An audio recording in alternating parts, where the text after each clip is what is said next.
It is 6:02 in the heart of the Texas Hill Country, and you're listening to Eat, Play, Live with me, Andi P, the show that's chasing dreams and crushing goals.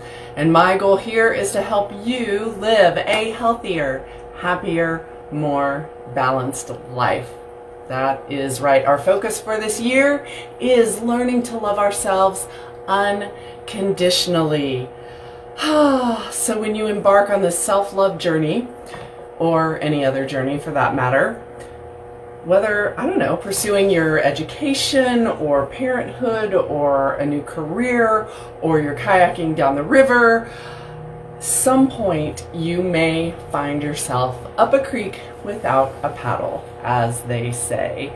Well, literally or figuratively, it happens. And when it happens, what do? So, I will admit that I got the inspiration for this topic last weekend, my birthday. Yeah. I went kayaking. That's what I wanted to do for my little birthday outing, and it was going to be super fun. And I went a couple of weeks ago, and there were 22 of us that went, and it was so much fun. But it took a long time because that's a lot of people, right? And you have issues, and people got holes in their kayaks, and we had to, go back and replace them and whatnot. So anyway, I thought, this will be quick. It'll just be a fun little trip, and then we'll go do the rest of the day and do all the kind of fun stuff that was going on in Castell. And so we embark on this kayak trip, and there were just two of us, and not real far into the journey, I got hung up on some rocks in the middle of some rapids. So I'm sideways, and I've got rocks on both sides keeping me from going in any direction. And so I'm like, trying to figure out how to get righted and go down the rapids frontwards, because going down backwards is really freaky. But in the midst of all that, my cooler's falling off and everything's just getting all crazy, my paddle fell off. And I thought, I don't know where my paddle is, but not that big a deal, right? I'll get through here, and then I'll find it floating as soon as I get past this little section of rapids. And it wasn't there. I got through, and it wasn't floating there like I expected it to be. Okay, so I'll just go a little farther. And surely it just floated a little bit farther downstream. Oh no, I don't know what became of it. I never did find the darn thing. So, wow, okay. What do? Well,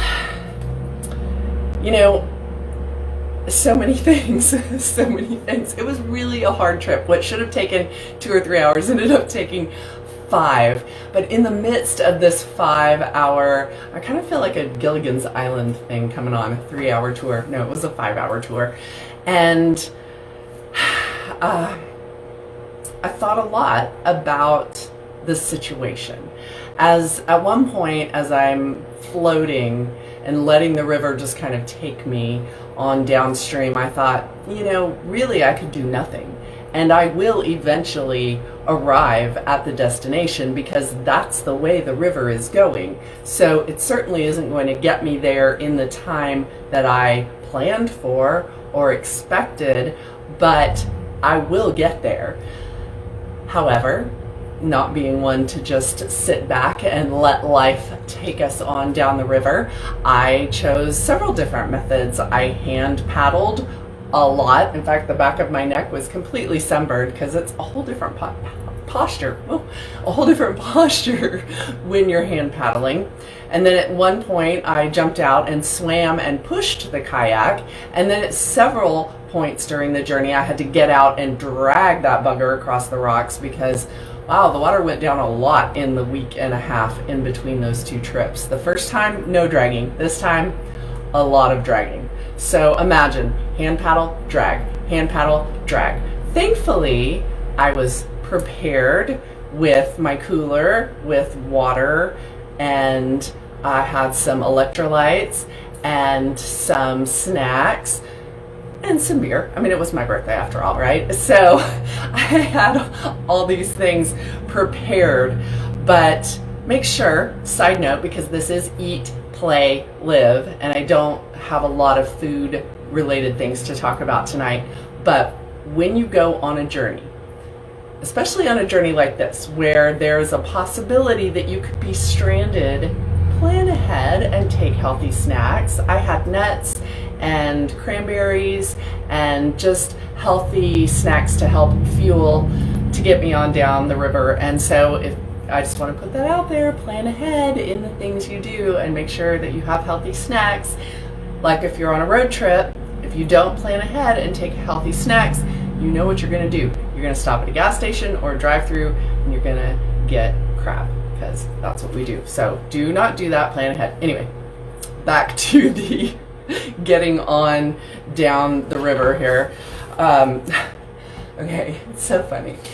Oh, life is hilarious, right? So I'm planning this show on being up a creek without a paddle, and tonight, getting here for this show has been sort of up a creek without a paddle. My printer wouldn't work, so I thought, okay, I'll use the printer at the radio station.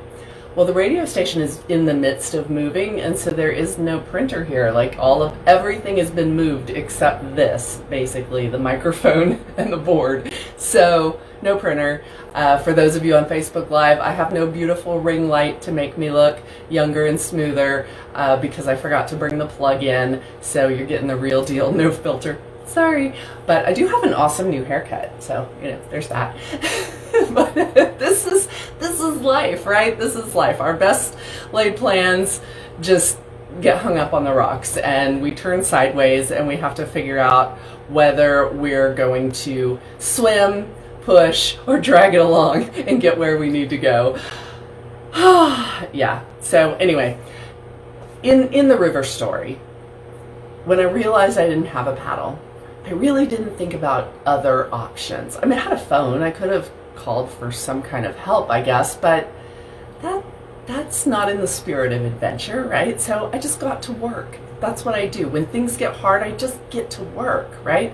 And so I couldn't help, and I don't mean this in any kind of bad way, but my partner in crime that day, so we got separated also in those rapids. Apparently the river split, and I went on one side and he went on the other side, and we didn't realize it. So I actually walked back up river to try to find him and couldn't find him. Oh my gosh, but I knew it wasn't that deep. So he couldn't have been underwater. He must have gone on the other side and then gotten ahead of me and not realized. So we truck on down the river. Well, when all is said and done, I finally do reach the end. I did pass him. I did find him and pass him at one point. And I'm like, how am I passing you? I'm hand paddling and you have an actual paddle. This doesn't make any sense. You're drinking more than me, aren't you? I think that's the case. But in any case, I get to the end, get the kayak out, wait, and wait, and wait. And lo and behold, finally, along come a couple of dear sweet fishermen towing my cohort here. Yeah, so apparently at some point after I passed, he also lost his paddle. I don't know why. And if you go to Castell and you find a couple of extra paddles, yeah, let me know. Maybe message me, eatplaylive.andi on Facebook or Instagram. Message me, because yeah, I borrowed those and I owe somebody a couple of paddles. Anyway, but so he got towed by these fishermen. And I thought, that is really interesting. That is really interesting how people respond to challenging situations. It made me think, what do you do when you are in a difficult situation? Do you just start paddling, or do you look to somebody else for some help? Do you ask somebody to throw you a rope and tow you on down the river? And not to say that either way is better or worse than the other. It just made me think, how do we handle it? Yeah, how do we handle it when that happens? And just a side note, because I love bunny trails, but the guys that were fishing, why did you throw a rope to the guy and not the girl in the bikini? I don't understand. Anyway, okay. I digress, as I often do. But so how do you handle these challenging situations? And it's really just, I want to give you something to think about, right? Just ponder what you do and how you develop strategies to deal with the messes that we get ourselves into, right? Because it's usually us getting ourselves into these messes. So think about times when you have found yourself just up a creek. You know, maybe you signed up for a class in college that proved to be impossible for that would be trig for me. So you signed up for this class and it proved to be completely impossible. So what did you do? Did you drop the class? Did you hire a tutor? Did you just muscle through on your own and make the best of the grade you got? Did you cheat off your neighbor? All of these are ways of dealing with the situation. What about, say you get a flat tire? How do you handle that? Do you call AAA? Do you jump out and fix it? Do you call your dad, your boyfriend, your husband? Ooh, I am so stereotyping here. Maybe you're a guy and you're calling your girl and she's gonna come and bail you out and fix that tire for you because we are empowered women nowadays. I don't know, but what do? That's the question. What is your go-to thought process? Is it to fix it? To ask for help? What do? What about maybe a medical procedure, okay? You've been told that you need to have such and such done and you don't have insurance and you don't have the money to pay for it. What do? Do you ignore the problem or postpone it? I'm just not going to deal with it because I don't have the means to deal with it. Do you call someone who might be able to help you pay for it? Do you apply for a credit card that you can put it on? I don't know. I'm just kind of like brainstorming the different things. Maybe you can negotiate with the doctor or the hospital for a lower cash rate. There are all these different options that you could go to. But for you, what is your go-to? The question is, I mean, there's so many different examples, right, of different challenging situations where we get hung up on the rocks.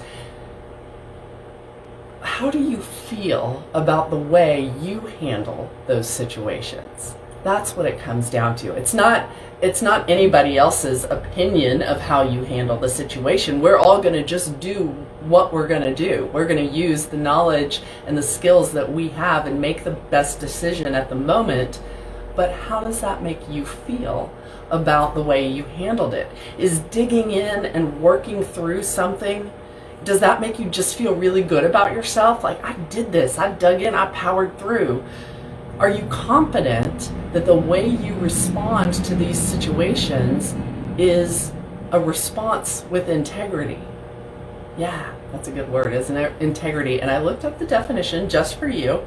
It is the quality of being honest and having strong moral principles or moral uprightness. So is that how you want to handle situations? Whether you do or not, is that what would feel good to you? Is that what would make you have a stronger sense of self-love because you react to challenges with integrity? I don't know. You know, do you tend to just go to others straight off the bat for help and advice? Well, what if they're not able to help? What if they're not available to help? Do you ever resent their inability to help you? Like, I am in this difficult spot and you love me, so you should be helping me. How dare you have a life?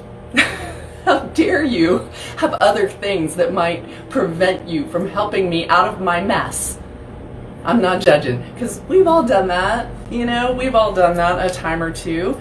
And I think we kind of all start there because as children, as babies, that's what we're taught. You know, you have a need, you're in a tough situation, so you cry, and your people take care of your need. They give you whatever it is that you're lacking. So that's how we begin. But somehow through the years, we should grow out of it, be trained out of it, be nurtured out of it. I don't know, you know, I don't know. I don't know exactly where the transition is supposed to happen or how exactly it has to happen, but at some point we do learn, or we should learn, to provide more for ourselves and lean less on others. But finding that balance, right? It's sort of the balance between independence or a toxic response is also a thing where we might develop a mistrust of others and a fear of ever depending on someone else, right? So again, it's like, okay, we're saying, yeah, we should be able to do this without asking other people for help, unless the healthier choice is to ask other people for help. Oh yeah, I know this life thing, it's tricky. It's tricky. So where do you fall in the spectrum? Where do you fall there? And I'm just giving you some things to ponder, some things to think about here. This is totally not about judgment. Like I said, it's just about achieving greater self-love. And maybe you don't even realize that your programmed response to difficult situations leaves you feeling guilty or incompetent. Like you're getting through a hard situation, but you're just feeling something inside that doesn't feel right. There's a knot. It's like, man, I'm not doing this very well. And maybe that's interfering with your ability to fully love yourself. And it's a programmed response. You just need to learn a different response, a different way of handling those challenges. So here's my recommendation. Next time you find yourself in a bit of a pickle, you could drink some pickle juice. No, that's bad. That's a silly joke. I'm sorry. But pickle juice is good for you for hydration. So just throw in that side note.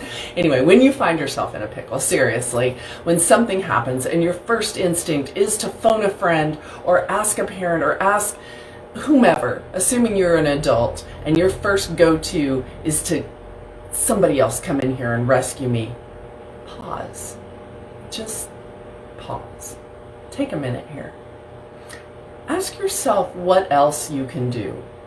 Maybe you have the knowledge to handle the situation yourself and you just haven't even given yourself a chance because of that auto response, right? That panic of, I got a call. You know, I know as a young girl, like high school, college, if anything happened to my car, right? If it broke down, got a flat, had a wreck, anything, call dad. You just call dad. And then one day, I didn't. I called the insurance company, or I changed the tire, or I did whatever the thing was. And that's what I'm talking about. When you take that step and think, wait a second. This is my problem, and I actually have the tools and or the knowledge to deal with it. Give yourself a chance. Maybe you need to go meditate or go for a run or a bike ride, whatever it is you do to pause and clear your head and get yourself in a place where you can just roll it around, work in your garden, pull some weeds, whatever it is, to give yourself a chance to take that situation and process it. Maybe you need to just hand paddle for a little while until the current picks up and carries you along to where you need to go. So, you know, there's a side note on that river story. There is such a peace sometimes in letting go and letting the river just carry you for a little while, knowing you're going to get there and you can let go of your timetable. You're not going to float backwards. It's going to keep going in the one direction. And even when you don't have your paddle of choice, you can impact the direction you're going a lot more than you realize. I learned that hand paddling. I did not think these little hands were going to make that big a difference, but they actually do more than you would think. So I hope this has given you something to think about tonight.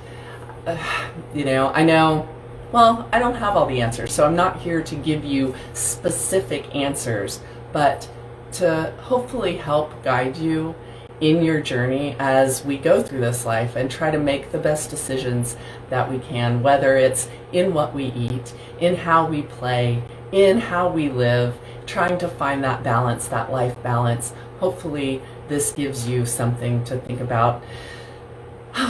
I'm Andi P, and I don't know where you are in your journey, but I hope today's show has touched something within you, a resolve maybe, a realization that you are a lot more capable than you give yourself credit for. You really are. You are stronger than you think, and I'm just so glad that you joined me here tonight. If you enjoy my show, do let me know sometimes on Facebook or Instagram or TikTok, eatplaylive.andy. I love to hear back from you. Know that you're out there. Know if something I said touched a nerve with you or you tried something different. Eating healthier, working out, doing something. Join me this weekend in Kerrville at the Kerrville Triathlon. It's going to be so much fun. You can come to cheer, hold a beer, or carry the gear. All right. Join me right here next Thursday at 6 o'clock each and every Thursday right here on Lone Star 102.7 for Eat, Play, Live. Peace out.